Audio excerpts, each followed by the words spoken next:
Então, bom dia a todos, colegas e amigos. É uma grande alegria estarmos juntos hoje aqui no Círculo. O meu nome é Graça, eu faço parte da comissão administrativa. Estão comigo nessa comissão Magali Amaral, Clara Bar, Maria de Fátima Junqueira e Sônia Damasio. A elas o meu agradecimento e também um agradecimento a Lia Prosnik e Cláudia Romundo no período da regência. Hoje é a nossa última mesa do ano. Foi um ano de muito trabalho, muito estudo e, sobretudo, extremamente produtivo. Agradeço também a toda a diretoria, as comissões da jornada, do Grupo Teórico Clínico de Psicanálise e Adolescente, ao Grupo dos Primórdios,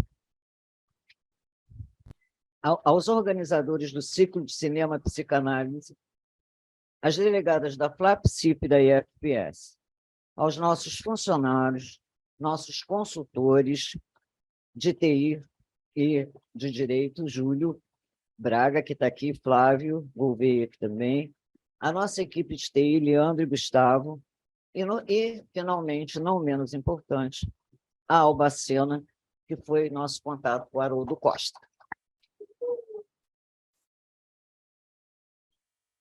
Bom, agora vamos falar do nosso convidado, vamos usar o nosso tema, o tema do ano escolhido pela formação permanente foi Afinando a Escuta, um longo passado pela frente. Então, nós juntamos a mesa com tudo junto e misturado e cantando até ficar rouco, que é o livro que o Haroldo está escrevendo entre os muitos livros que ele já escreveu. Haroldo Costa é escritor, ator e profundo conhecedor da cultura afro-brasileira. Junto com a Mary Marinho, esposa dele, nos dá a honra de estar aqui hoje encerrando as nossas atividades. Haroldo, agora é com você. Boa tarde. Boa tarde, já? Já? Ainda não. Ainda não?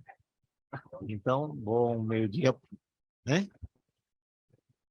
Pode ser bom dia? Meio bom dia, meio boa tarde. Isso, é mais ou menos. Aí fica todo mundo contente, não tem problema, né? No rol dos agradecimentos, eu quero deixar consignado aqui a minha alegria e, sobretudo, essa honra imensa que eu estou tendo nesse dia 3 de dezembro, um dia após o Dia Nacional do Samba, com uma plateia tão seleta, tão importante e tão formadora, não é? Não só de caráter, mas de opinião também.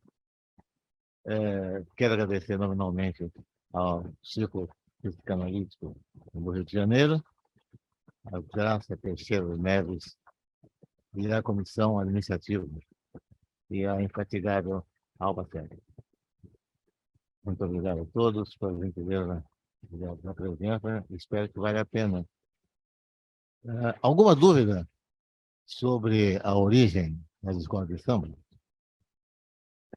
Nascidas no Brasil e desenvolvidas na cidade do Rio de Janeiro, tornou-se o principal elemento de perfil brasileiro no sentido estético e emocional. Catalisadoras da pulsão negra na demonstração do que se estabeleceu e continua estabelecendo os ditames poéticos, musicais e coreográficos do ser brasileiro. Esse formato lúdico se transformou na mais compreensiva e presença da cultura diaspórica amalgamada e presente em todas as vidas. Nós somos os homens da dança, que socamos a terra com nossos pés. Declarou Keita Afodeba, o criador do balé do Senegal, que transpôs para o palco a sensibilidade, o esplendor da criação, a genialidade rítmica do seu povo. Sem dúvida, a dança é uma das expressões mais fortes do ser negro, onde quer que ele se encontre e por onde ele vá. A cultura ocidental se nutre dessas expressões que revelam, além da já citada dança, presente na sazonalidade das colheitas, na imprecação das entidades cósmicas, mas também nas esculturas talhadas em matérias que vão da madeira passando pelo barro até o marfim. nas lullabies do sul dos Estados Unidos, nas canções de Cuba, de cuna das Antillas, e nas canções de niná do Rio de Janeiro, onde reina Tutu Marambá, que já denota um componente indígena a caminho da miscigenação. A retenção e a consequente difusão dos princípios éticos, normas das condutas religiosas e uma particular visão do mundo em sua dinâmica permanente são os alicerces de uma nova percepção do ser humano nesse século XXI. O acúmulo de conhecimentos pretéritos espanados numa visão contemporânea, epistemológica, revela o pungente contencioso que aduba os conceitos e a efetiva anulação dos pré-conceitos. É nesta figuração que o samba e sua materialização mais contundente, que é a escola de samba, surge como um vetor importante, diria mesmo definitivo, para a compreensão do ser brasileiro. Moldado por uma herança, às vezes nem percebida, porém latente e ansiando ser explicada. Eu me permito aqui dar uma citação do Frantz Fanon, onde ele diz que o meu corpo faz sempre de mim um homem que questiona. Frantz Fanon. E esta é uma verdade absoluta, porque é a nossa formação física e espiritual que dita o nosso comportamento. As mais antigas menções do samba, não com este nome, mas com as estruturas básicas que mais tarde foram passando por várias mutações, são encontradas em livros de viajantes portugueses a Angola, como Alfredo de Sarmento, autor de Os Sertões da África, publicado em 1880. De Benguela às terras do Iaca, resultado de uma expedição a Angola realizada por Hermenegildo Capello e Roberto Ivers. Costumes angolenses de Ladislau Batalha. Todos têm em comum a descrição de um ritmo de dança com o nome de batuque, que se resumia numa roda onde os participantes, um a um, improvisavam um solo e chamavam outros através de uma umbigada. O umbigo, na língua quimbundo, se chama temba. No dizer mais detalhado dos diversos autores, ficaram patentes as criações coreográficas e sua erotização. Já em temas brasileiros, no cativeiro, etnias cruzadas e sons produzidos pelos instrumentos dos portugueses, surge o lundu, condimentado pelo gestual desenvolvido nas danças negras. Nina Rodrigues, em publicação de 1895, assim descreve o lundu. Dança de pretos, muito indecente, no qual se faz 1007 de movimentos, 1000 espécies de movimentos com o corpo. Creio que a descrição mais eloquente da coreografia, para muitos arrepiada, deste mais remoto ancestral do samba, está no poema, quase crônica, que Tomás Antônio Gonzaga escreveu nas cartas chilenas, por volta de 1788, isto é, 100 anos antes da abolição, onde fica também demonstrada a transição que o lundu percorreu dos terreiros para os salões, como consta na carta 11ª.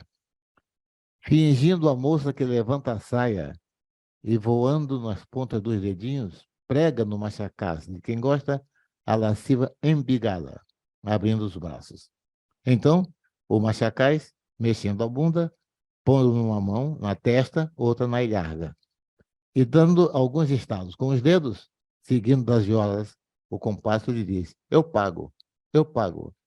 E, de repente, sobre a torpe Michela, atira o salto. Ó, dança aventurosa! Tu entravas nas humildes chupanas, onde as negras, aonde as virgens mulatas, apertando por baixo do bandulho a larga cinta, te honravam com marotos e brejeiros, batendo sobre o chão o pé descalço. Agora já consegues ter entrado nas casas mais honestas e palácios. Ah, tu, famoso chefe, Dás exemplos também dos teus tetos com a moça que furtou o senhor, o teu Ribério. Tu também já batucas sobre a sala, na famosa comadre, onde pede a borracha a função de santo entrudo. Não deixa de ser curioso observar que o lascivo, o provocador, o sensual, componentes permanentes do lundu, também estavam presentes nos poemas fesseninos de Gregório de Matos, o popular Boca do Inferno, que testemunhava as folgâncias da dança que preocupava o clero e autoridades, porque ela também atraía alguns integrantes desses pilares morais.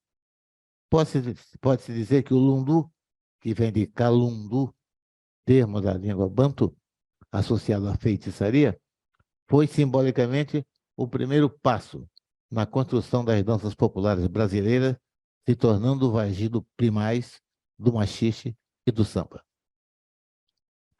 Praticado em várias cidades brasileiras, o machixe foi execrado por diversos setores da sociedade, que via na sua prática um desafio à moralidade e à decência.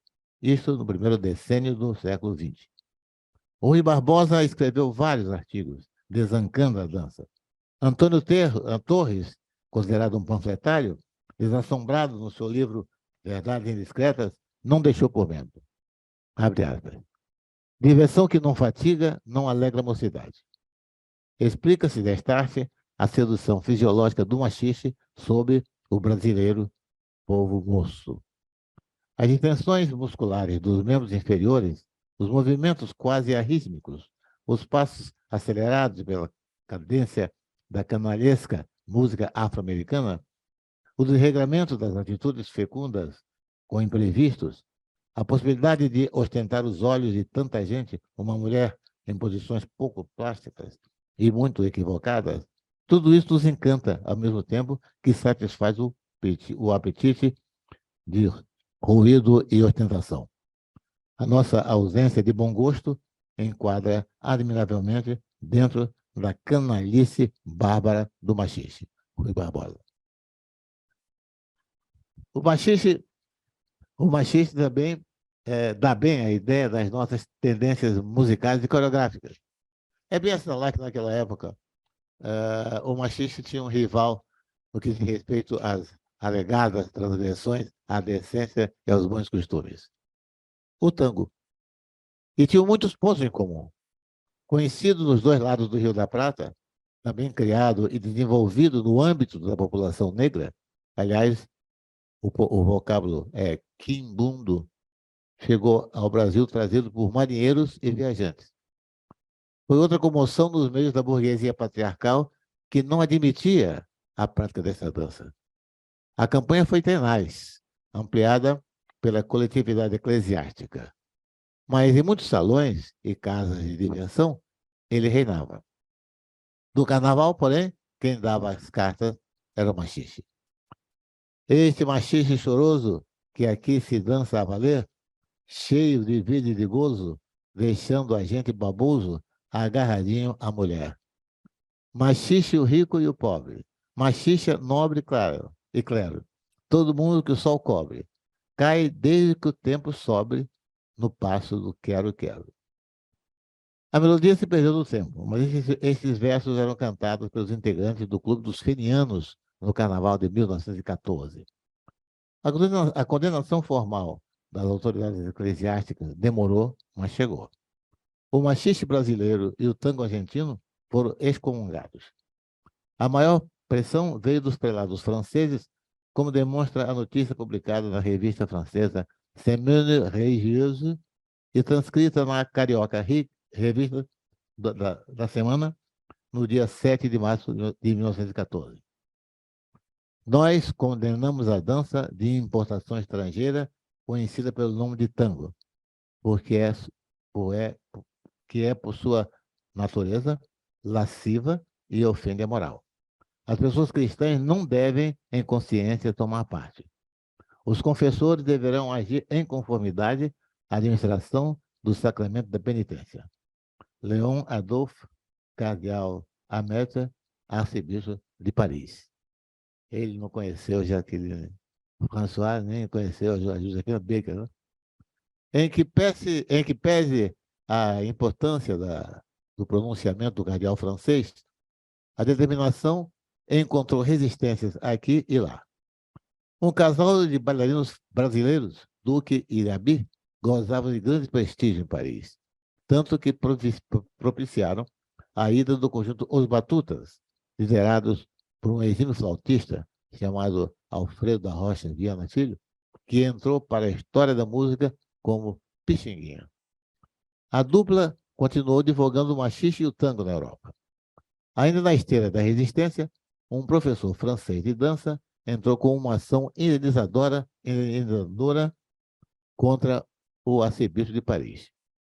No Rio de Janeiro, o cardeal Arcoverde, que hoje merece praça, também fez carga contra o machixe e o tango, que fez surgir a seguinte quadrinha. Se o Santo Padre soubesse o gosto que o tango tem, deixaria o Vaticano para dançar tango também. O machixe e o tango alicerçaram o caminho do samba. Pavimentaram uma roda que fez brilhar compositores como Ernesto Nazaré, Chiquinha Gonzaga, Catulo da Paixão Cearense, Senhor e Pixinguinha. Na geografia da cidade do Rio de Janeiro, os bairros de Santo Cristo, Gamboa, Saúde e Praça 11 formaram o que o compositor, cantor e pintor Heitor dos Prazeres denominou como Pequena África. Nesse contexto urbano, viviam muitas baianas, logo chamadas de tias pelos vizinhos, e que lidavam com a liturgia do candomblé e seus orixás. Seu meio de subsistência era instalar tabuleiros em diversas esquinas do centro da cidade para vender abarais, cocadas, acarajés, bolos de milho e outras delícias da gastronomia baiana de ascendência africana, devidamente trajada com o que se convencionou chamar de baiana. No quintal da casa de uma delas, Hilária Batista de Almeida, personalidade básica na história do samba, a tia Ciata estava assentado o peji, que é o oratório onde ficam os símbolos característicos dos orixás, diante do qual as cerimônias eram realizadas. Ao final, invariavelmente, uma festa, denominada pagode, que é antigo, tomava conta do ambiente. Feijoadas, peixadas, cozidos eram servidos, enquanto músicos e compositores cantavam chulas, que era o gênero musical de sucesso na época, e machixe. Uma roda se formava e para o centro iam os mais habilitados. Havia improviso nas duas atividades, os que cantavam e os que dançavam.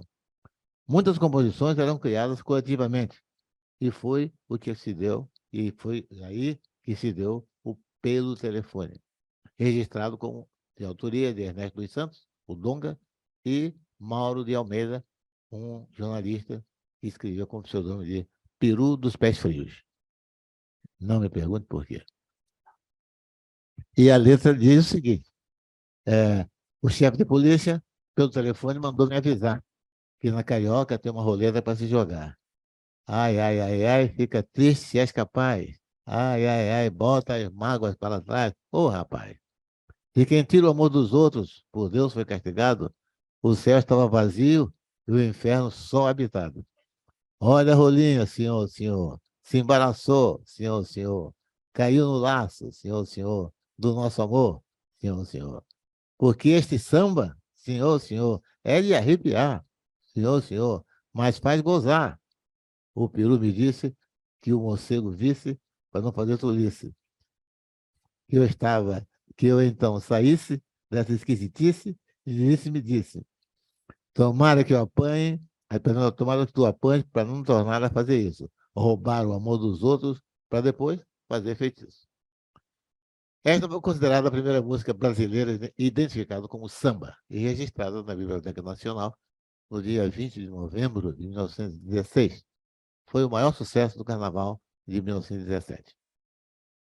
Nesta época, na capital paulista, mais precisamente nos bairros do Brás, Barra Funda, Bela Vista, Bexiga e Baixada do Glicério, onde habitavam majoritariamente negros e italianos pobres, o samba era desconhecido na forma que começava a se desenvolver no Rio de Janeiro, mas a influência não tardou em chegar. Enquanto isso, o combustível do carnaval popular de rua eram os cordões, animados por jongos e caxambus. Nos clubes, cafés-concertos e teatros, a burguesia e os novos ricos dançavam valsas, shotes e alguns machixes comportados entre nuvens de confetes, rodos de serpentina e jatos de lança-perfume. O cordão primevo surgiu no Carnaval de 1914 com o nome de Grupo Carnavalesco Barra Funda, fundado por Dionísio Barbosa, conhecido como Nhonhô da Chácara, uma espécie de faz-tudo, no que diz respeito a festa de aniversário, torcida de clubes de futebol, ensaiador, organizador de piqueniques, enfim, um animador cultural avant-la-lettre. O carnaval carioca deu um enorme salto de qualidade e importância quando na área da Praça 11, mais um baiano trazendo um alentado currículo que ia do rufianismo à organização de grupos carnavalescos, como o Rancho e o Cordão.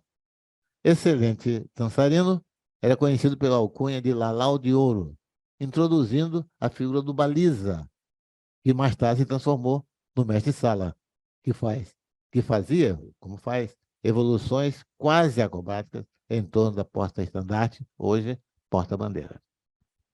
Os ranchos cariocas faziam um contraponto com a chamada grande sociedade, na disputa da popularidade no carnaval. Dor de Ouro, Rei de Ouro, Rosa Branca e Ameno Rezedá competiam em animação e criatividade com os tenentes do diabo democráticos, Perrot das Cavernas, fenianos. O tom solene das marchas ranchos e sua imponente teatralização contrastava com as agudas clarinadas, majestosos carros alegóricos que não poupavam críticas aos políticos do momento, encimados por belas mulheres, muitas advindas do teatro de revista. Vou abrir apenas um parênteses para dizer a importância das sociedades carnavalescas que desapareceram nos anos 50 é muito notável na luta política do Brasil naquele pré-republicanismo e no pós-abolicionismo. Os grandes e mais abastados clubes como os fenianos, democráticos, os tenentes do diabo, eles tinham verdadeiras células republicanas que funcionavam dentro das suas sedes. E fora disso, eles faziam rifas, leilões e mesmo listas de adesão para conseguir dinheiro para comprar carta de alforria para escravos. E no dia do desfile, esses escravos que foram alforriados, graças a isso, saíam nos carros, o que hoje chamam os carros alegóricos. Paulo?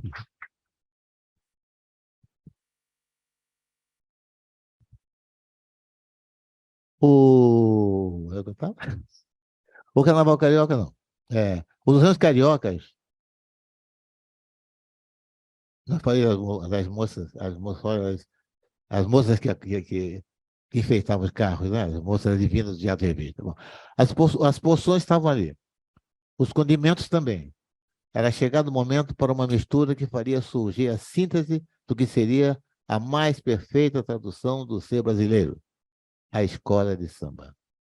O bairro Estácio de Sá, nome em homenagem ao fundador da cidade do Rio de Janeiro, inclui o Morro de São Carlos, sede de vários blocos, reisados e pastorinhas. São muitos os bares, salões de sinuca e botequins, mas já teve mais. No segundo decênio do século XX, o Bar Apolo e o Café do Compadre eram a pista de pouso e campo de provas de uma rapaziada irrequieta e talentosa que reunia todas as noites em volta de muita cerveja e cachaça. Os apelidos eram Brancura, Baiaco, Billy, Julinho do Violão, Gaguinho, Geraldo Vagabundo, Henrique Cabeça Grande, Marçal, Mãozinha, Nanau, Nino do Estácio. Desse grupo, seleto grupo, fazia parte mais um, e estava destinado a ter uma participação relevante na criação das escolas de samba e conservava o seu próprio nome, Ismael Silva. No Estácio e arredores, o bloco de sujo, denominação mais não pejorativa, mas significava uma provocação à estética dos ranchos. A estética dos ranchos. O Deixa Falar era o mais afamado pela qualidade dos sambas que cantava e pelas cabrochas cestrosas que sambavam com competência. No desfile, a formação era semelhante à dos ranchos, porque esta era uma condição indispensável para a polícia dar a autorização necessária. As cores do Deixa Falar eram vermelho e branco, em homenagem ao União Faz a Força, que dissolveu-se, não obstante os esforços do fundador Mano Rubem. Apesar de toda a controvérsia, Ismael Silva sempre afirmou ser ele o denominador da expressão escola de samba. Isso se deu pelo fato de existir no Estácio uma escola normal, onde se formavam professores. Achando que ele e sua turma eram professores de samba, não hesitou em declarar seu bloco uma escola de samba, forma de expressão artística popular que se espalharia do Brasil para o mundo, do Brasil, do Estácio para o Brasil e depois para o mundo. 2 anos depois, em 1930, nascia na cidade de São Paulo o cordão carnavalesco e esportivo Vai Vai, que desfilou com 120 pessoas vestidas de preto e branco. E só em 1972 formou-se o Grêmio Recreativo Escola de Samba Vai Vai, atualmente um dos pilares do Carnaval paulistano. No Rio Grande do Sul, particularmente em Pelotas, berço das grandes manifestações carnavalescas do Estado, e em Porto Alegre, o domínio era das tribos, clara alusão à cultura indígena. Os grupos mais em voga eram os guaianazes, os comanches, os chavantes e os tapuias. Os grupos mais em voga eram esses que eu falei, os chavantes e os tapuias. A presença negra, pouco a pouco, foi tornando mais presente e na década de 40 surgiu o primeiro agrupamento denominado Escola de Samba, a Escola Bambas da Urgia, isso em 1940. E aí foram chegando outras, Imperadores do Samba, Império da Zona Norte, Acadêmicos do Gravataí, Estado Maior da Resistência. Atualmente são cerca de 20 agremiações. A consequência dos blocos, cordões, ranchos, torcidas, clubes de futebol, as escolas de samba, se tornaram um fenômeno. No Rio, foram nascendo a Estação Primeira, de Mangueira, Berço dos Bambas, Cartola, Carlos Cachaça, Nelson Cavaquinho, a dupla Neide e Delegado, porta-bandeira de mestre de estrada inesquecível, o mestre Valdomiro, criativo, diretor de harmonia, que deu a feição à bateria da Escola de Samba Mangueira. Tantinho, Bandeirinho, Hélio Turco, todos criadores, desenvolveram seu talento nos diversos sambas e enredos, um gênero nascido e criado no âmbito da escola de samba. Portela, nascido no bairro de Oswaldo Cruz e desenvolvido em Madureira, sob a liderança de uma das figuras mais importantes na história do samba em todos os tempos, Paulo Benjamin de Oliveira, o Paulo da Portela. Liderança incontestável, ele criou o seguinte mandamento: sambista tem que estar com o pescoço e os pés ocupados. Isto é, de gravata e sapato. Portela faz 100 anos esse ano. Império Serrano, nascido na Serrinha, uma das localidades de Madureira também, teve um verdadeiro plantel de bambas. Mano Décio da Viola, Silas de Oliveira, Mano Edgar, Noel Canelinha, este último, um admirável e inesquecível mestre de sala. Acadêmico do Salgueiro. Não ouvi, né? Houve um silêncio sepulcral. Nós dois aqui Só nós dois. felizes, né? Não pode. Salgueiro. Nem melhor nem pior, apenas uma escola diferente. Isso tudo, isso tudo. Acadêmico do Salgueiro, resultado da fusão entre 3 escolas que existiam no morro. Liso do Salgueiro, Depois Eu Digo e Azul e Branco. Inaugurou o Salgueiro, sendo como tema as histórias não oficiais do Brasil. Tornou Aleijadinho, Chica da Silva, Chico Rei, Zumbi, personagens hoje conhecidas no Brasil e no mundo. As escolas de samba, que se intitulam Grêmios Recreativos, são produtos da criação popular. Não se trata de um modelo impingido de cima para baixo. O caminho foi inverso, determinando um novo caminho e perspectivas novas para o carnaval, que no Brasil adotou um fenômeno peculiar e inseriu-se no caráter nacional. Não é exagero dizer que depois que a população negra aderiu aos festejos, onde durante muito tempo foi a mão de obra especializada para o gáudio da classe dominante, o carnaval carioca brasileiro passou a ter feições e comportamento próprios, diferentes dos que se praticavam e ainda praticam na Europa. As escolas de samba foram o corolário. Na cadeia evolutiva, que tem sua origem em práticas religiosidade católica, pontuada pelas manifestações dos cultos anímicos, até os reclamos reivindicatórios, o impulso da criatividade popular se fez e ainda se faz. Na sua obra Memória de um Sargento de Milícias, aquela milícia, né? A outra. Manuel Antônio de Almeida escreveu uma procissão de São Benedito, onde escravas, trajando vestes imaculadamente brancas, carregando na cabeça, jarras com flores, vinham à frente do andor cantando.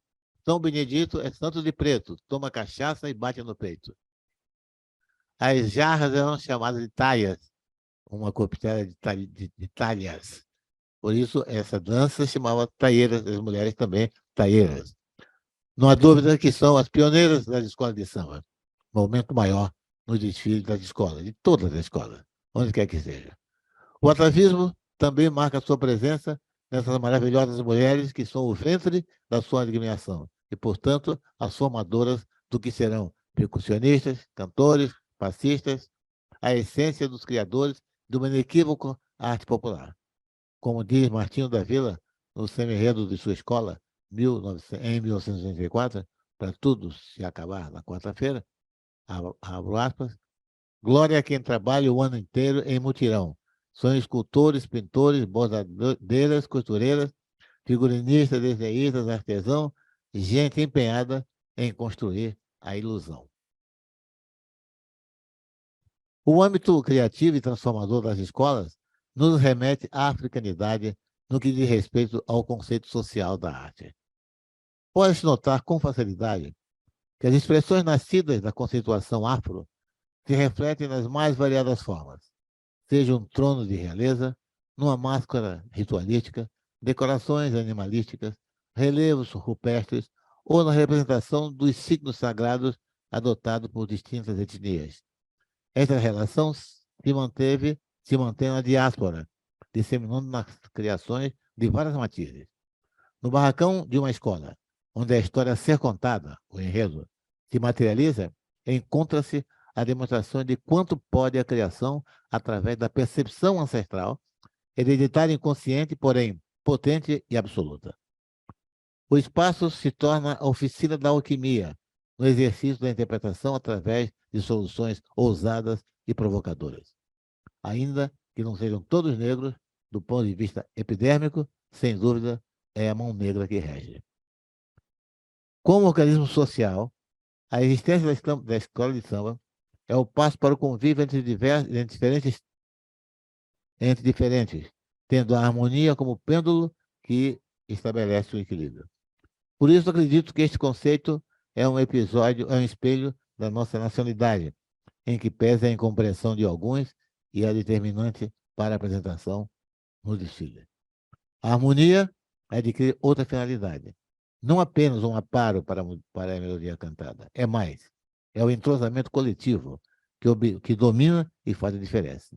É o que retrata a tão desejada realidade democrática que, naquele momento, se afirma poderosa e premonitória. Desempenho igualmente importante é o intérprete, designado como puxador, que faz a vez do tradicional griot, aquele que contava e recontava a narrativa das caçadas, das lutas e das vitórias em terras africanas, tal como os chanteurs de geste medievais, menestrais do seu tempo. O espírito gregário, creio, nasceu nos porões dos navios negreiros. O som das andas eram constantes e cadenciados no casco da embarcação sinistra, ninho de seres que iam pouco a pouco perdendo a sua tênue condição de humanos. Eram os navios negreiros transportando o que constava ser apenas uma carga, mas muitos teriam o mar como túmulo. Outros mais resistentes se tornariam o adubo que por muitas luas vem espalhando as sementes do seu ser e do seu saber. A semente do samba estava ali. Germinou, cresceu e ouviu o tambor distante, que foi chegando e se reproduzindo em sons e formas, passando a ser a voz de todos e de cada um, através dos tempos. Misto de sofrimento e nostalgia, o samba cresceu absoluto e desafiador, exibindo sua observação para vocalizar os mais variados sentimentos. O samba enredo, primeiramente designado como samba de enredo, é o resultado das observações que nutrem a vivência dos mais favorecidos. Poetas e músicos que criaram e desenvolveram esse gênero lúdico. Não são poucos. Infelizmente, os que acreditam que trata de uma modalidade falida e esgotada pelo tempo. Não acredito. A capacidade de sobrevivência é absoluta. Considere-se que para cada carnaval são criados cerca de 100 sambas no total de grupos concorrentes no Rio e em São Paulo, especialmente. E não raramente tem um que fica na memória popular, sendo que muitas vezes não é o da escola campeã. O papel relevante dos sambas e enredos passou a ser mais importante quando os enredos começaram a privilegiar os temas, episódios e figuras relevantes na história não oficial do Brasil. Coube aos acadêmicos do Salgueiro apresentar o primeiro enredo que focalizava o tráfico de escravos africanos. Foi Navio Negreiro, da autoria de Djalma Sabiá e Amando Reis, para o Carnaval de 1956. Apresentamos páginas em memória que deram louvor e glórias ao altruísta e defensor tenaz da gente de cor, Castro Alves, que também se inspirou. Em versos, e retratou o navio onde os negros, amontoados e acorrentados, em cativeiro no porão da embarcação, com a alma em farrapo, em tanto maltrato, vinham para a escravidão. No navio negreiro, o negro veio para o cativeiro. Finalmente, uma lei, o tráfico aboliu.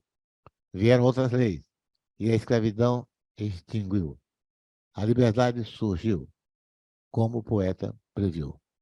Acabou-se o navio negreiro. Não há mais cativeiro. A partir desse momento, houve uma importante guinada no conceito do samba-enredo. Deixou de ser laudatório e passou a ser reivindicatório. Temas ligados às questões sociais e à participação do negro na construção do nosso país foram germinando em todas as escolas de samba. Digo construção não no sentido físico, mas muito mais além. Refiro-me à construção humana, anímica, valorizadora da nossa pluralidade e fecundando o que Darcy Ribeiro chamou a civilização brasileira. Um exemplo dessa compreensão de episódios que os livros didáticos não consideram é o samba de enredo que a Escola de Samba Beija-Flor de Nilópolis apresentou no Carnaval de 2005. O vento corta a terra dos Pampas, é o título. O vento corta a terra dos Pampas, em nome do Pai, do Filho e do Espírito Guarani. Sete povos na fé e na dor. 7 missões de amor, trazendo para o conhecimento um episódio que versa sobre a catequese jesuítica do sul do país. Abrindo parênteses, realmente as missões são, ainda hoje, um movimento libertário que não é considerado como tal. Então, os mais concedentes, acho que eram um bando de frade maluco, que encontrou aqueles índios e resolveram fazer uma festa. Não é bem assim. Eles criaram o escambo, eles criaram o respeito à cultura indígena. E foi, claro, que fazendo a catequese, que era a função básica, a função determinante onde estava lá. Mas o negócio foi tão sério que o Papa mandou acabar com a brincadeira e mandou acabar ferro e fogo. Assim morreram as 13 missões jesuíticas. A saga erótica do Quilombo dos Palmares, que durante muitos anos era uma citação resumida nos livros da história do Brasil, reduzindo assim a importância e a magnitude das lutas tenaz dos ex-escravos, homicidiados numa cidade alagoana, contra os obuses, espadas e canhões das forças portuguesas, durou 60 anos. Dela surge um personagem, guerreiro destemido, líder inconteste, chamado Zumbi, levado ao mundo pelos acadêmicos do Salgueiro, um inesquecível desfile em 1960, organizado por Fernando Pamplona, professor da Escola de Belas Artes, mas que teve a sabedoria de atrair os componentes da escola para um projeto ousado. Até então, o comum eram fantasias recorrentes à nobreza europeia. Pés descalços, escudos e lanças, em vez de perucas brancas, fatos, sapatos com fivela e casacos de cetim. Aí era diferente. Mas deu certo. Os autores do samba foram Noel Rosa de Oliveira e a Nescazinho de Oliveira. A escola passou, as escolas constituíram, a partir dos anos 50, o estuário, digamos assim, da criação popular, o estuário da consideração e a descoberta da verdadeira história do Brasil, sonegada pelos vencedores. Como dizia o Darcy, ele não tinha inveja dos vencedores, ele preferia os vencidos. Em 1998, ano do centenário da Lei Áurea, presumiu-se que haveriam debates, seminários, conferências sobre obras de pesquisa e literário. Nos deparamos com uma grande frustração. Além de algumas poucas iniciativas oficiais, tivemos de relevância o livro organizado pelo artista plástico Emanuel Araújo, que nos deixou faz pouco tempo, A Mão Negra Afro-Brasileira, e os enredos da Escola de Samba Unidos da Vila Isabel, e Estação Primeira de Mangueira, com duas versões inteiramente diferentes. O samba Kizomba, que diz "Valeu Zumbi", o grito forte dos Palmares, que correu terras e mares, influenciando a abolição. Valeu Zumbi, Zumbi. Hoje a vila é Kizomba, é batuque, canto e dança, jongo e maracatu. Vem menininha dançar o cachambu, ô, nega mina, Anastácia, não se deixou escravidar. O coro aqui dá ótimo. Ô, Clementina, o pagode é o pagode popular. Bom, é tão bonito que eu acho que em lugar de ler a letra, nós vamos ao samba diretamente, porque esse samba trouxe de volta a história figuras como Anastácia, que era meio folclórica, né? Anastácia, ninguém sabia como foi essa luta, a presença, né? A presença dela no que resultou na abolição da escravatura. A escola de samba, ainda que sejam motivos de muita crítica e tal, mercantilização, a TV Globo tomou conta, tem essas coisas todas, mas, mas o que não se pode negar é que é a maior fonte de criação popular. Isso é inegável. E não é uma criação, digamos, dirigida por movimentos estéticos. Né? É o impressionismo, é o abstracionismo, é o surrealismo, é o brasilianismo. O que criou com as nossas possibilidades materiais, fantasias, carros, danças, a coreografia do samba é muito particular, ninguém repete. A Mérita aí, que é coreógrafa, e já fez dezenas e centenas de shows, e sabe da dificuldade de muitas pessoas natas brasileiras que não conseguem fazer um contraponto, porque não estão habituadas a isso. Uma vez conhecendo, desenvolve um vocabulário coreográfico que encanta o mundo. Hoje, não é só o Carmen Miranda que ficava assim, né? Hoje tem samba no pé, o chamado samba no pé. Então, a meu ver, é a grande contribuição que a escola de samba tem dado, e eu só terminaria aqui. Bom, para finalizar, eu diria que o samba tornou-se o guardião do quilombismo e da resistência, agregando todos os que acreditam que nas suas melodias e nos seus compassos pode-se dar o desejo de um mundo melhor e praticar o exercício do respeito à diversidade.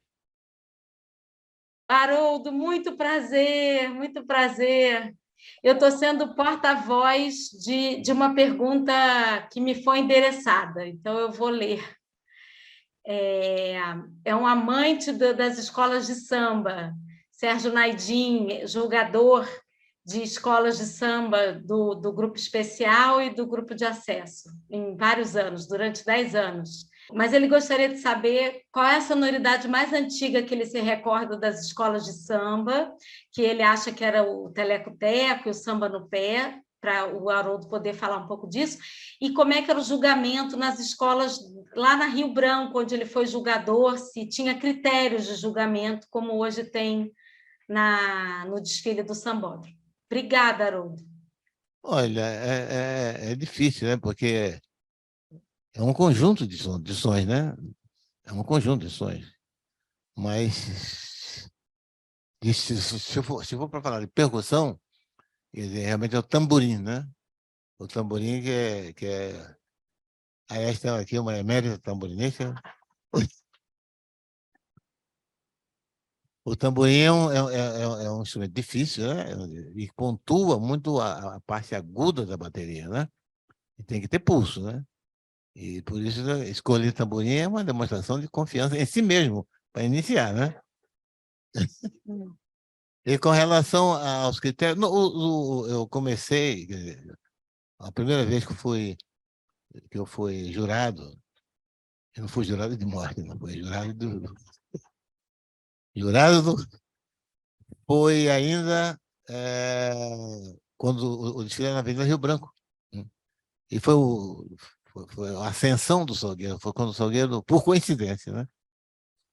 E foi o Quilombo dos Palmares. Aliás, antes já tinha havido um desfile, um enredo que era Viagem Pitoresca através do Brasil, baseado no famoso livro do Jean-Baptiste Lebrun, que é um grande repositório de informações sobre o Rio de Janeiro, especialmente, né, do ponto de vista todo, né, da culinária, da estética, da relação humana, né? E foi um belo. Ninguém sabia. Debré só conhecia 100 bibliotecários do Raimundo Castro Maia, que ele tinha, né, ele editou, né? Acho que está em Paris, né? Porque o original foi tudo para Paris. E aí 100 pessoas que tinham poder aquisitivo suficiente para comprar o livro, comprar. E resto as pessoas. Debré quem é? É esquina com quem? Esquina com a rua Avenida Rio Branco. Daí em diante, o Debré passou a ser, quer dizer, notado, né? Então, e os critérios? Olha que harmonia, desenvolvimento da coreografia, o azar. A harmonia, inclusive, durante muito tempo, ela não foi compreendida. Teve, aliás, um jogador que uma vez derrubou uma escola por causa dele. A escola era, na época, era São Carlos, que São Carlos também muda de nome, né? É São Carlos uma hora, era Estácio de Sá outra. Eles têm que definir, né? Fazer uma transição para ver, para fazer. Mas A harmonia é exatamente o entrosamento entre tudo, né? Entre a bateria, entre os passistas isolados, entre as alas, entre as harpas da bandeira. O conjunto, né, é harmonioso, é harmonia. Harmonia, na música clássica, como nós sabemos, é outra coisa, é o contraponto, é outra história. Mas eu tinha um cantor de ópera, é, que ele foi jurado nesse ano, e ele tirou nota do São Carlos, porque ele achou que a harmonia não era suficientemente criativa. Mas a menina não é criativa, ela existe na hora que todo mundo começa a cantar, né? Ele ainda teve como companheiro uma escritora, que eu peço licença para não revelar o nome, que também estava no jurado, e tinha um verso no samba que dizia que é um verso, uma citação de um dito gaúcho, que é: você me chamou de moleque, moleque é tu. Ela tirou porque ela disse que havia um erro gramatical. Tinha que dizer: você me chamou de moleque, moleque é Vossa Excelência. Eu acho que ele erraria isso. Então é isso aí. No chat temos diversos elogios, agradecimentos Muito obrigado. por toda essa palestra maravilhosa e criativa que você nos trouxe. E agora vamos passar, então, para quem tem pergunta aqui, né? Ai, olha, o bom é que a gente fica aqui pertinho. Com licença, hein? Muito obrigado, muito obrigado. Cadê o tamborim? Hein? Não Não trouxe. trouxe. Olha, deixa eu falar. Deixa eu falar. Não trouxe o tamborim. Deixa eu falar para você uma coisa, porque eu estou muito emocionada. Eu tenho duas identidades. Uma é como psicanalista, e essa casa é muito da minha vida, né? E a segunda é me sentir percussionista, de verdade. Eu estou estudando tamborim há mais de 10 anos, realmente é muito difícil. Né? A gente brinca que aquele carreteiro, né, tem que nascer de novo para tocar numa escola de samba, até porque eu tenho a limitação da idade do corpo, da força física de sustentar, né? Mas eu vou dizer para vocês, eu acho que uma das maiores emoções da minha vida foi no dia em que eu me vi cercada por uma bateria e todo mundo começou a tocar junto, sabe? Não é... Eu nasci em frente a uma comunidade ali do Morro do Pavãozinho, em Copacabana, tá? Na Rua Sá Ferreira. Eu nasci ali. Então, eu acho que desde o berço eu escutava o samba, que ia entrando junto com a mamadeira, que ia entrando junto com o afago da mãe, que ia entrando e foi me estruturando, literalmente. A minha subjetividade ela foi sendo estruturada com aquele som. O pessoal descia no carnaval, ainda era uma coisa mais simples, né? E eu me lembro que eu ia para a rua também e ficava ali fascinada. Então, eu tenho para mim que isso é estruturante realmente, sabe? É estruturante da cabeça da gente. Então, eu fiquei muito emocionada com a sua presença, porque a gente está sempre te vendo na televisão, falando mil coisas maravilhosas, e eu acho que nada é mais brasileiro do que o nosso samba, do que essa, né, essa potência da escola de samba, essa potência da música, a potência dos tambores. Então, eu quis falar um pouco disso, porque às vezes as pessoas... carnaval. Não é carnaval, não é isso. Carnaval é um ato político atualmente. Né? Eu vejo as escolas de samba, algumas, com mensagens e críticas políticas, eu não sei como você vê isso, aí está um pouco a minha pergunta, porque, ao mesmo tempo, também você vê algumas escolas chamadas a certos temas. Vamos falar do Chiquinho Scarpa, sei lá, aquele cara que é não sei de onde. Então, tem umas assim, meio contratadas, né? Eu não sei como você vê isso, entre a escola que assume uma mensagem política, de crítica, e outras, não sei se é necessário, enfim, aí fica para você. Obrigada, e muito obrigada, muito obrigada. Eu agradeço, agradeço.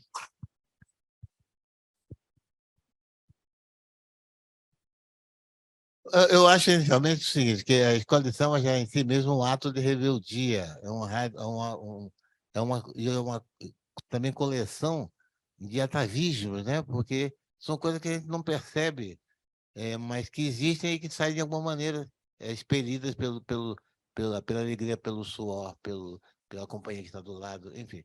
Você não é você, você é uma sombra de vocês, né? Então, ela transgride, porque quando a escola de samba, quando lá no Estácio, o Ismael e a rapaziada lá começou a fazer a escola de samba, era uma posição, um antagonismo aos ranchos, que eram os portugueses que moravam naquelas casas de vila em geral, né? Então, os caras quem morava lá saía no rancho, porque o carnaval foi sendo uma festa no Brasil, foi uma festa, e é uma festa ainda, construída cada dia. Ela não é uma festa terminada. A escola de samba não é um evento que estagnou. Não é. Não é. Não é. Para o bem e para o mal. Mas é uma coisa que se mexe. Né? Eu acho que é isso que faz a grande diferença. Né? Então, o samba já nasceu, ainda que talvez inconscientemente, porque não teve ata. Vamos, a partir de hoje, fazer uma ata para formar. Não, o negócio foi o Brancura que encontrou o Ismael Silva, que encontrou o outro, que encontrou o Bira, né? E resolveram fazer um samba, né? E nasceu a escola de samba, que juntava a rapaziada. Né?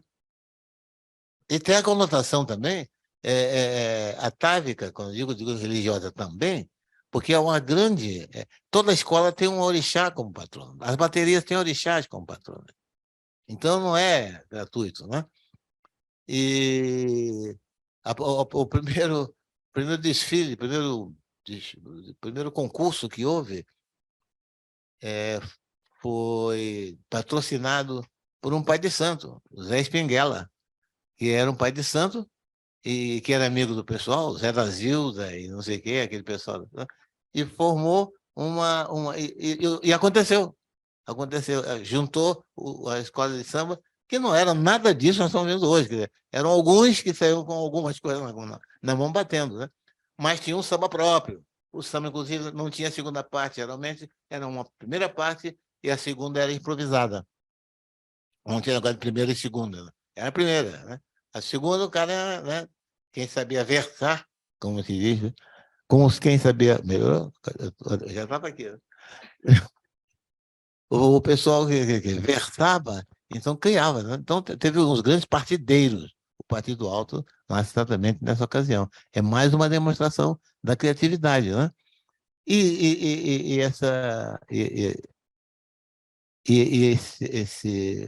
Essa miscigenação que a samba promove é uma metáfora do Brasil, né? Você não pode, é uma metáfora do Brasil. O cara, né? Então você, né, as pessoas, as alas, né, ninguém tem curso na Sorbonne para entrar na ala, não. Pode fazer, né? Vai e que vai, né? Então, essa criatividade, quando eu digo que é para o bem e para o mal, porque é fatal que, por exemplo, a entrada do rádio teve a entrada do disco. O primeiro disco gravado com a escola de samba foi dos anos 50, ela já existia nos anos 40, mas foi dos anos 50. Emilinha Borba gravou um samba do Salgueiro. Então foi o primeiro samba, Brasil, Fonte das Artes. Era o enredo, né? E depois veio, né? Aí mercantilizaram o samba enredo, né? E vamos nós, e LP, não sei o quê e tal, né? Mas isso é fatal, né? Vai querer o quê? Que saia? Não tem. Agora você tem que saber preservar o que. Baiana, ninguém mexe com baiana que. Né? Você não tem esse papo de baiana de biquíni. Baiana de biquíni não tem. Nada contra o biquíni, tudo a favor da baiana. Tenho mais uma pergunta. Tereza da Costa, você quer abrir seu microfone e fazer a pergunta, por favor? Olá, bom dia a todos e a todas. Graça, muitíssimo obrigada pelo convite. Gostaria de me apresentar. Eu sou psicanalista e faço formação na Escola Letra Freudiana. do Rio de Janeiro. E sou dublê de maquiadora de escola de samba. Então, é uma honra estar aqui com vocês. Eu trabalhei na equipe de maquiagem da União da Ilha. Haroldo, a minha pergunta para você vem de algumas coisas que você disse, né? Eu gostei muitíssimo dessa ideia de que a escola de samba não está pronta. É uma construção a cada vez, a cada ano, né? É uma construção. Isso tem uma sintonia muito grande com a minha experiência de fazer escola de psicanálise. As pessoas se aproximam da escola de psicanálise achando que a escola está pronta e eu vou lá aprender psicanálise, né? E muitas vezes leva-se um bom tempo até perceber que não, né? A escola é você quem faz. Na sua experiência de formação, cada um por suas vias, a partir, obviamente, que de sua análise pessoal. Você disse, a escola de samba é uma experiência de fazer escola para bem e para mal. Eu acho que eu vou tocar num ponto que talvez não seja dos mais benéficos, em certos termos. Como é a relação da escola de samba com o jogo do bicho? O que você pode nos contar sobre isso, por favor? Obrigada.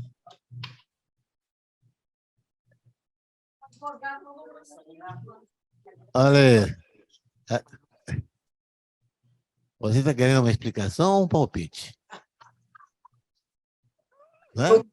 Eu quero a sua leitura.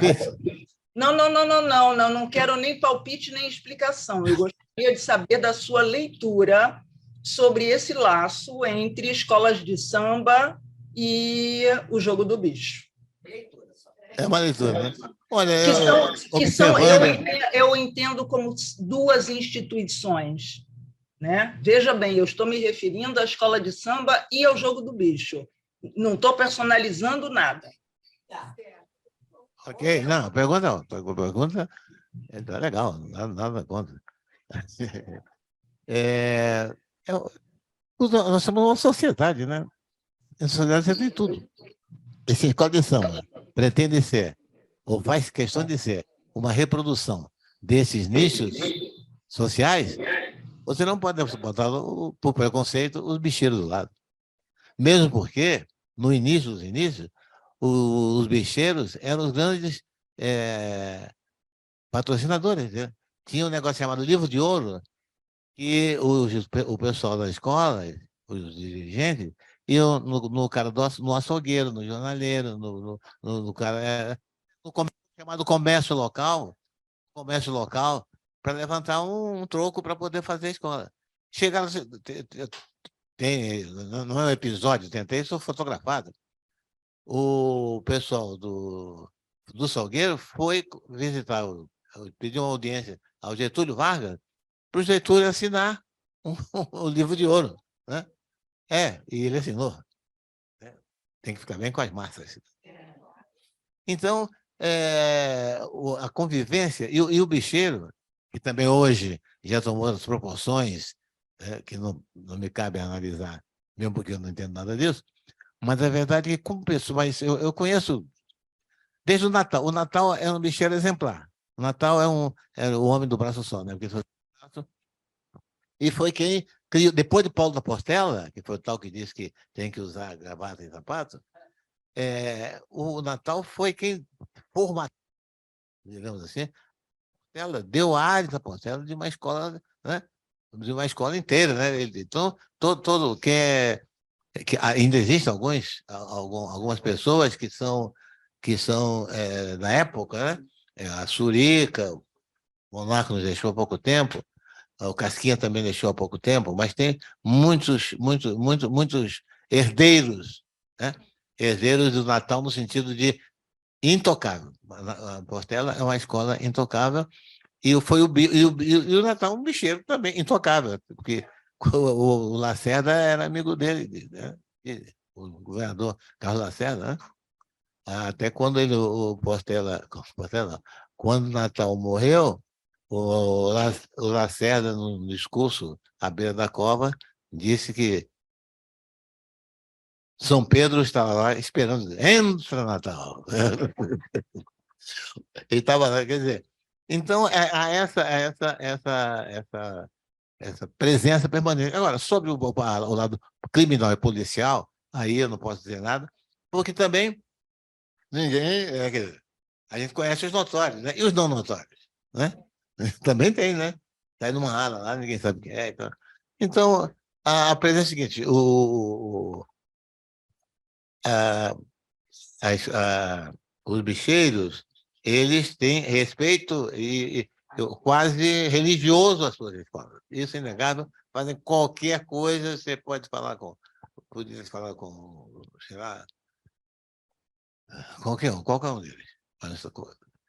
Eles encarnam, amigos, eles encarnam a própria escola. Então, são forças positivas que estão do lado da escola. O lado policial, como eu disse, não me cabe, porque eu não trabalho nesse setor. Não, Haroldo, foi só nessa sua resposta que meu nome é Lídia Pena, eu sou jornalista, tá? E a questão dos blocos de rua, que não deixam de ser, né, as mínimas escolas, né, uma repetição das escolas de samba, que estão muito vivos ainda na cidade do Rio de Janeiro, que existe blocos mais pobrinhos, que não pertencem a nenhuma liga, que saem passando uma sacolinha no comércio, né, da região onde saem. Isso eu digo com total conhecimento de causa, porque a gente tem um bloco aqui em Botafogo, bloco de segunda, sai aqui da Cobal da Maitá. Antigo e bom, né? Exatamente, a gente já desfila há 37 anos, entendeu? Então, é isso. Então, acho que é isso que essa vai ser uma forma de apoio, né, a essas iniciativas culturais e que eu acho que são realmente válidas, né? Só isso. Não. Só para lembrar, a gente está vivendo a Copa do Mundo, que está sendo patrocinada por uma ditadura cheia de problemas, que é o Catar, e a Rússia já patrocinou, e a ditadura argentina já patrocinou. Então, exatamente. Então, esse tema do patrocínio é instigante, a pergunta é boa, né? Porque, enfim, há uma porção de contradições aí, mas se a gente parar para pensar, para além das escolas de samba, por exemplo, né, a gente está vivendo aí um evento, e como é que é isso? Né? Os países nórdicos estão se recusando a fazer qualquer evento esportivo, Copa do Mundo, ou Olimpíada, e por aí vai. Então, a gente fica muito fixado nessa coisa do carnaval, porque a gente é do Rio de Janeiro, tudo bem, é o nosso mundo, né? Mas é um pouco cruel isso com o carnaval, porque se você for para além, né, do patrocínio, você já puxou para o Flamengo, enfim, por aí vai, né? Não, é que estamos falando aqui de patrocínio. Tereza, muito obrigada pela sua pergunta. Eu já sabia desse seu passado nefasto de maquiadora de escola de samba, querida. Muito obrigada mesmo. Deixa eu falar só um pouquinho da Tereza, pelo seguinte, na pandemia, e principalmente no lockdown, o Júlio, que está aqui presente, fez um grupo, né? E que foi assim salvador, pelo menos para mim. E através desse grupo do Júlio, como numa escola de samba, como você está batendo papo com as pessoas que vão sair com você naquela aula, eu vou fazer com uma metáfora, Júlio, que fizemos uma aula grande, né? E conhecemos pessoas, outros analistas de outros estados, de outras instituições, e a Tereza é uma, né? Então, Tereza, obrigada pela pergunta. Nós estamos falando assim, que, quer dizer, tem esses patrocínios terríveis. Você vê, a Avon patrocina o Flamengo e o Atlético de Curitiba, Paranaense, sei lá o quê, que foi para a final da Libertadores. Né? Eu tenho amigos que são flamenguistas, mas que atualmente se retiram de torcer em protesto, porque acham que não podem ser patrocinados pela Avon. Bom, e aí eu acho que é mais ou menos o que o Haroldo responde em relação aos bicheiros, a esse todo que é a escola de samba, né? Que eu acho muito complicado, mas a gente adora, né? Adora e com... Haroldo, eu vou te convidar para encerrar e depois eu queria encerrar aqui. Eu tenho uma provocação para fazer aqui depois de você. Não, com você não. Bom, já não tenho mais o que dizer, porque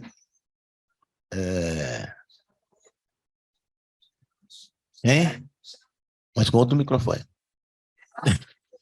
Peraí, tem uma moça ali que não quer falar. Pois não, diga. E a Mão Bernardo está aqui porque é provocação do Bernardo. Gente, é só tirar uma casquinha dele, mas... Olha, a Nelly está aí, hein? Sandra, eu sou psicanalista e jornalista, acompanho o Haroldo há muitos anos pela imprensa, faço parte do Círculo Psicanalítico, já vai fazer 20 anos ano que vem, que é uma honra, e mais honrada ainda com esse movimento desse ano da gente ser uma instituição antirracista, em que a gente está se preparando para esse novo Brasil, que eu acho que é um Brasil de mais esperança. Quero fazer uma pergunta, mas dar um depoimento que eu acho que tem tudo a ver com os psicanalistas, que é a nossa capacidade de sonhar. Há muito tempo eu estava sem sonhar na pandemia e nesse governo nefasto que está finalizando. E, por incrível que pareça, de ontem para hoje eu tive um sonho maravilhoso. Nesse sonho, eu dançava. Dançava com uma liberdade absurda, com uma coreografia incrível. E um homem me tirava e eu dançava. Enquanto eu dançava, eu dizia, eu posso dançar. Eu tenho liberdade, eu sou dona do meu corpo, eu posso dançar. E eu finalizava isso com um vidro de bolas de gude, e lembrei da minha infância, eu sempre gostei muito de bola de gude, e eu jogava no chão, e as bolas rolavam, e eu brincava de acertar as bolinhas de gude, tá? Então, eu acho que isso fala muito da esperança que a gente tem num novo mundo, um novo Brasil, e eu acho que a gente deve isso muito aos negros e aos indígenas desse país, porque eu aprendi muito com isso, sendo de origem indígena e negra também, né, Guarani, que a gente não deve perder a nossa capacidade de sonhar. E o samba faz isso, o carnaval faz isso, que é despertar na gente, com todas as contradições desse Brasil que a gente vive, né, com tudo isso que foi falado aqui, mas que é revolucionário na escola de samba, que é onde se fala, se protesta e sonha, sobretudo. Então, fala um pouquinho para a gente do sonho como resistência. Não, uma bela exposição, você acaba de oferecer. Lamento não ser cineasta, porque assim, acaba de fornecer um roteiro maravilhoso. Poxa. Mas isso é aquela história do coletivo, né? Alô? É o coletivo, nós somos o coletivo, né? E a escola de samba é quem melhor...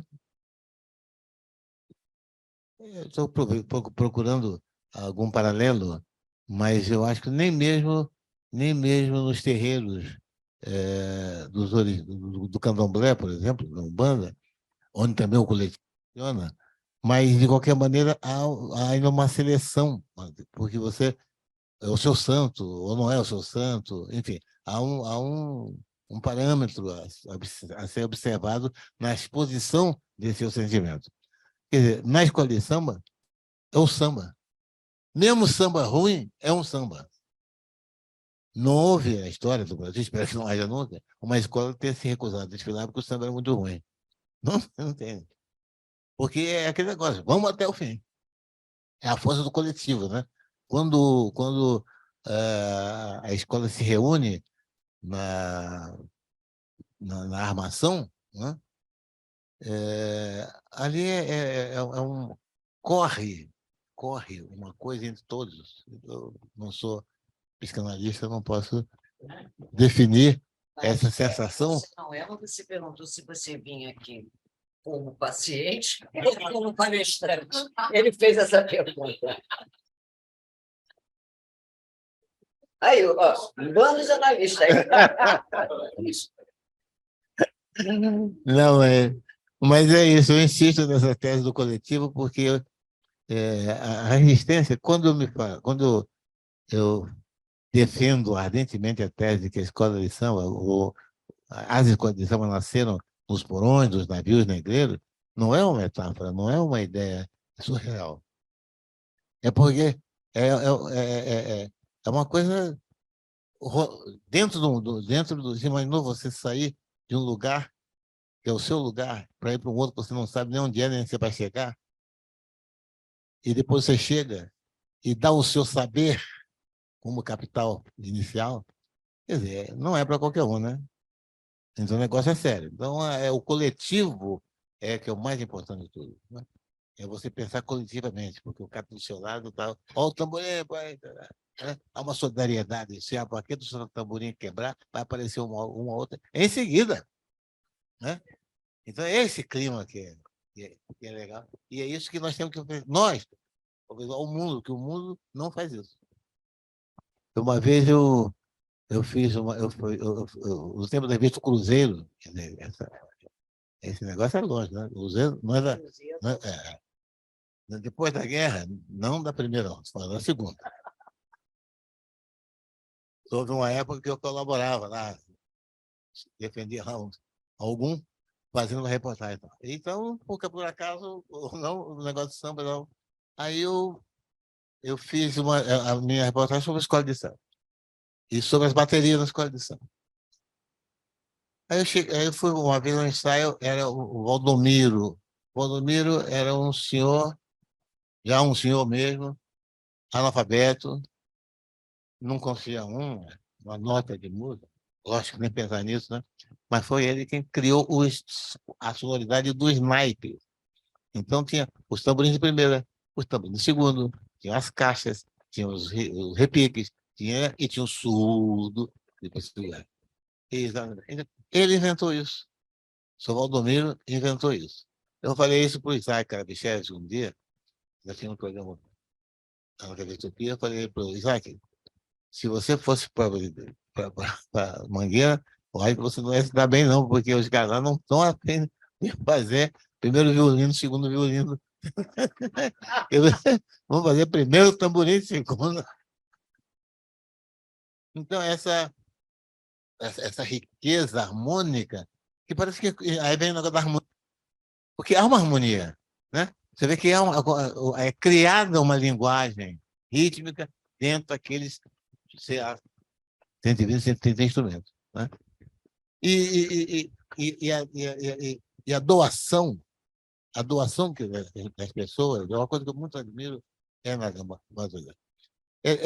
A gente agora está muito longe, né? Porque fizeram lá o estandarte de ouro, do que eu faço parte, fica no terceiro andar, né? Mas antes a gente ficava no térreo, né? Então, basicamente, cansei de ver, todos nós cansamos de ver, não numa escola, mas em várias, o couro manchado de sangue.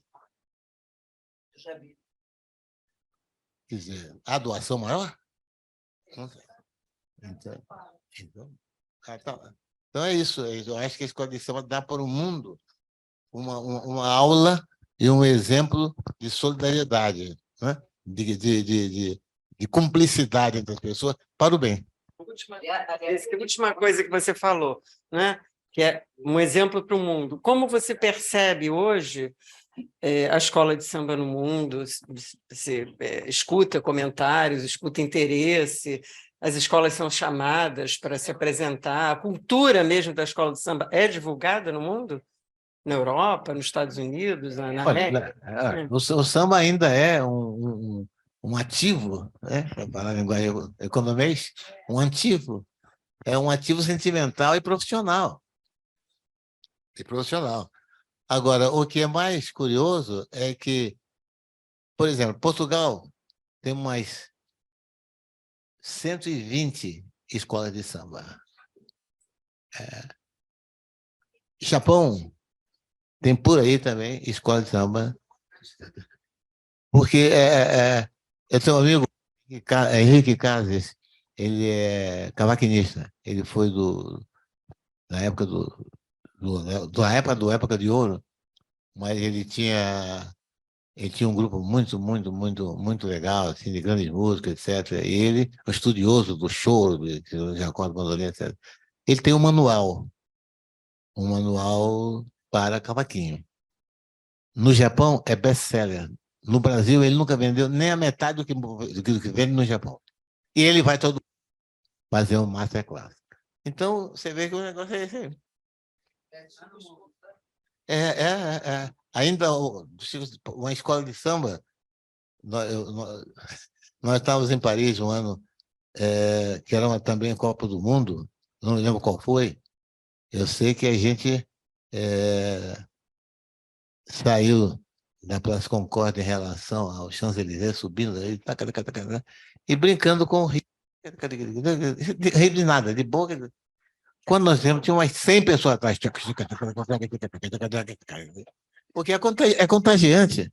Se fizer com a boca, basta isso. E ninguém já vai atrás. Então, é a força, né? É a força do samba, é a força, essa força sanguínea que rola na gente, né? É isso aí. Antes de encerrar, eu só queria enfatizar essa minha experiência que estou vivendo hoje, nesse local, esta hora aqui. Porque o interesse e a participação de todas as senhoras e senhores, a compreensão com o fenômeno do que é a importância, porque eu não vim fazer, não nada contra o Baião, mas eu não vim falar do Baião, eu vim falar do samba. Há pedidos. Então, tudo isso são os ingredientes da nossa nacionalidade, da nossa existência como pessoa. Então, vir aqui, fazer vocês ouvirem eu falar não sei quanto tempo, e o carinho da Graça, o carinho da minha querida Bela, eu chamo ela de Bela Alba, a Bela Alba. Só de brincadeira, eu me sinto muito honrado, não mereço tanto, e foi uma experiência também inacreditável. Veremos, então vamos fazer uma aula, todos vamos ser uma escola de samba.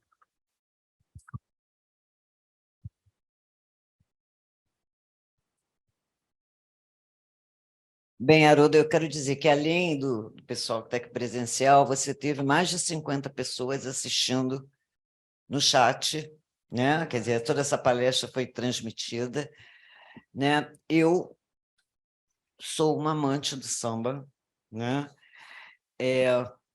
Eu quero também homenagear a Mary Marinho, porque a Mary me encantou, as irmãs Marinho me encantavam quando você não tinha esse tipo de coreografia que tem hoje para...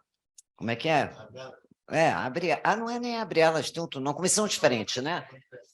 Então, eu me lembro de ver as irmãs Marinho, porque, além de tudo, eu adoro balé, e ficar fascinada, viu, Mary? Você me alegrou muito, muito. Todo o meu agradecimento para você.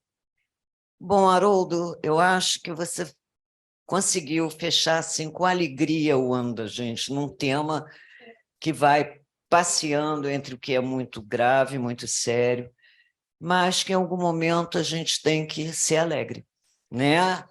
Para não desistir dos sonhos, né? Acho que o Círculo está encerrando um momento muito importante.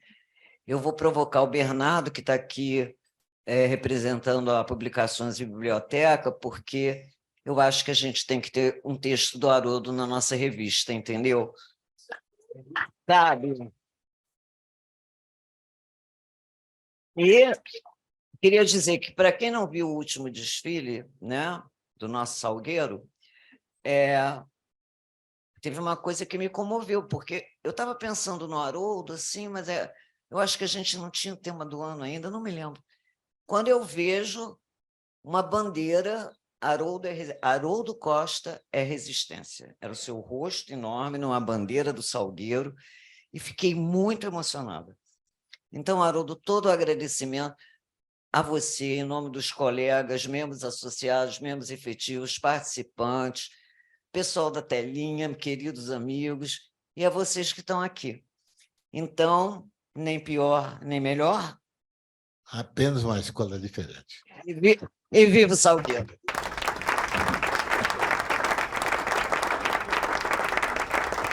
E viva o círculo, viva o círculo.